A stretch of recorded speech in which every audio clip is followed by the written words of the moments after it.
Hello, हाय, नमस्कार. Marathi T V मीडियामध्ये तुम्हा सगळ्यांचं स्वागत आहे. तर बिग बॉस मराठीच्या या आठवड्यामध्ये अनफॉर्च्युनेटली अरबाजला बाहेर यावं लागलं आहे. आपल्यासोबत अरबाज आहे. अरबाज कसा आहे सगळ्यात आधी? किती सॅड आहेस? काय फिलिंग्स? सॅड आहे, खूप जास्त सॅड आहे. पण काय आता तुम्हाला पाहिजे होतं, मी बाहेर आलो तर काहीतरी आणखी चांगलं करावं लागणार आता तुमच्यासाठी, की दुसरं याच्यामध्ये तुम्ही मला ठेवा आतमध्ये असा. अरबाज, काय वाटतं कुठे मिस्टेक झाली? काय झालं? कशामुळे बाहेर यावं लागलं इतक्या लवकर? कारण की तू पोटेन्शियल विनर होतास किंवा टॉप 5मध्ये सगळे बघत होते तुला. अरे अनएक्सपेक्टेड, सगळे म्हणतात की अनएक्सपेक्टेड झालेलं आहे खूप. तर मला असं नाही वाटतं की कुठे चुकलं आहे मी.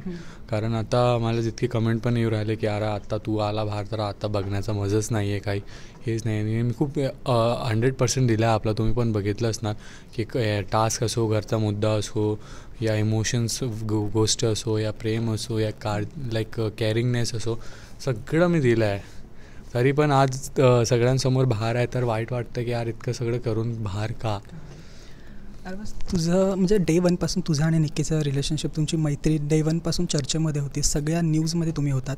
काय त्यामुळे कदाचित काही अफेक्ट झाला या बाबतीत? चर्चामध्ये होते तर अफेक्ट व्हायला नाही पाहिजे, कारण एक स्ट्रॉंग व्यक्तीसोबतच खेळतो आहे. आणि चर्चामध्ये असण्यासाठी तो असते लोक तिकडे की भाई तशी जोडी आहे की चर्चामध्ये असू शकते.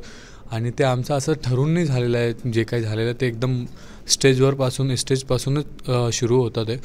आणि एक जुळले होते आम्ही एकमेकांसोबत. तर ते माझ्यासाठी तर खूप स्ट्रॉंग होती ती, आणि मी त्याच्यासाठी खूप स्ट्रॉंग होतं. तर आम्ही एकमेकांसोबत चांगल्या पद्धतीने खेळत होते गेम, आणि लोकांना आवडलं पण आमची जोडी. असं नाही की घाण दिसत होती जोडी या काही मॅचिंग नाही होत होती, मॅच पण होत होते. आणि क्यूट, मी जितके एडिट्स बघितले इंस्टाग्रामवरती आमचे कपल एडिट्स, ते पण खूप असं छान वाटू राहिले. असं बघू राहिलं बघून असं वाटतं की कंटिन्युअसली बघतच राहा असं. तू आता इव्हेक्ट झालास, तुला काय वाटतं कोण आहे घरातला जो अनडिझर्विंग आहे, जो त्याने तुझी जागा घेतली आणि तो कदाचित तिथे असायला पाहिजे होता? जर बी टीम तेव्हा नॉमिनेट झाली असती, ते टीम पाडली होती, त्याच्यानंतर नॉमिनेट झाली असती, तर मला असं वाटतं DP अंकिता गेली असते, पॅडी दादा, हे तिघांपेक्षा कोणी एक गेलं असतं, आऊट झालं असतं तिकडनं. बस जेव्हा म्हणजे सगळ्यांनी तुला हा प्रश्न विचारला, मी पण विचारतो. जेव्हा पुरुषोत्तम दादा आऊट झाले तेव्हा सगळेच म्हणत होते की त्यांनी जेव्हा जय जयकार केला महाराजांचा तेव्हा तू शांत होतास. तुझ्या डोक्यामध्ये तेव्हा काय होतं नक्की? कारण की आता तुला आवडेल का सांगायला प्रेक्षकांना, कारण की थोडे नाराज झाले होते. हो, मला आवडेल ते. मला हे बघा, मला ना तिथे माहीतच नव्हतं की काय झालं, कारण कधी कधी आपल्या मनात खूप विचार चालू असतात. जर मी काही वाईट रिॲक्शन दिलं असतं या मी काही वाकडा तिकडा तोंड केलं असतं तर तेव्हा तुम्हाला असं कळलं असतं की यार काहीतरी आहे याच्या मनामध्ये. तिकडे ना मी काहीतरी फर्स्ट नॉमिनेशन होतं आणि मी खूप इमोशनल आहे, आणि मी त्यांना नॉमिनेट केलं होतं आणि ते जात होते.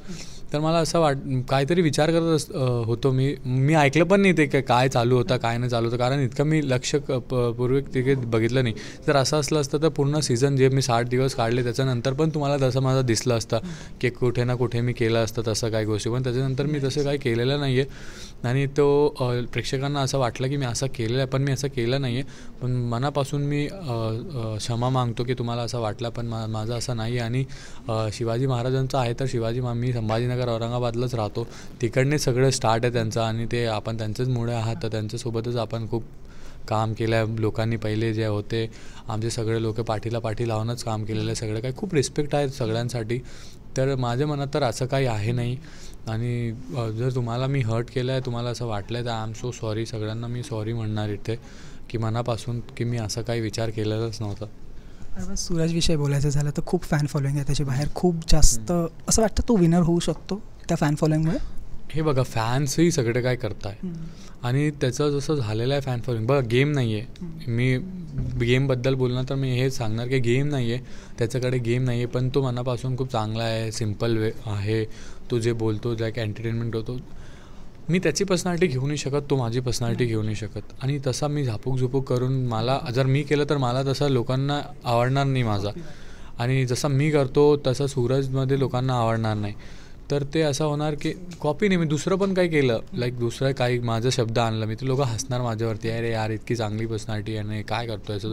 पण ते त्याची पर्सनॅलिटीवर सूट होतं आहे ते, आणि प्रेक्षकांना आवडतं आहे ते.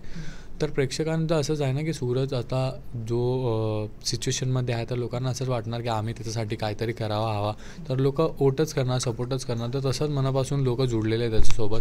चांगलं आहे त्याच्यासाठी खूप, कारण त्याला पण पुढे हे गोष्टी सगळे ते पुढे घेऊन जाऊ शकता तो. निक्की आणि सूरज जर टॉप 2 मध्ये असतील तर तू कोणासाठी शेअर करशील? कोण वाटतं तुला? मी निक्कीसाठी करणार. फुल सपोर्ट. हो, निक्कीसाठी फुल सपोर्ट करणार. की माझं असंच आहे की यार फ्रेंड आहे माझी, और हमारा एक अलग कनेक्शन आहे, तर ती मी निक्कीलाच करणार सपोर्ट, फुल सपोर्ट. शेवटी जाता जाता आता तुझं टॉप 3 सांग, कोण कोण वाटतं तुला टॉप 3 मध्ये असावे? टॉप 3 तर नाही माहीत मला, टॉप 2 सांगू शकतो मी तुम्हाला. निक्की आणि सूरज टॉप 2मध्ये, आणि टॉप 3मध्ये कोणी जर आले खालून इकडनं तिकडनं तर ते करू शकतात बस. आता हिंदी बिग बॉस येतं आहे, काय आहेत प्लॅन्स? जायची इच्छा आहे किंवा जर बोलवलं तर जायला आवडेल का? बघूया, जर महाराष्ट्राला बघायचं आहे तर जाऊया आणि चांगलं वाटणार.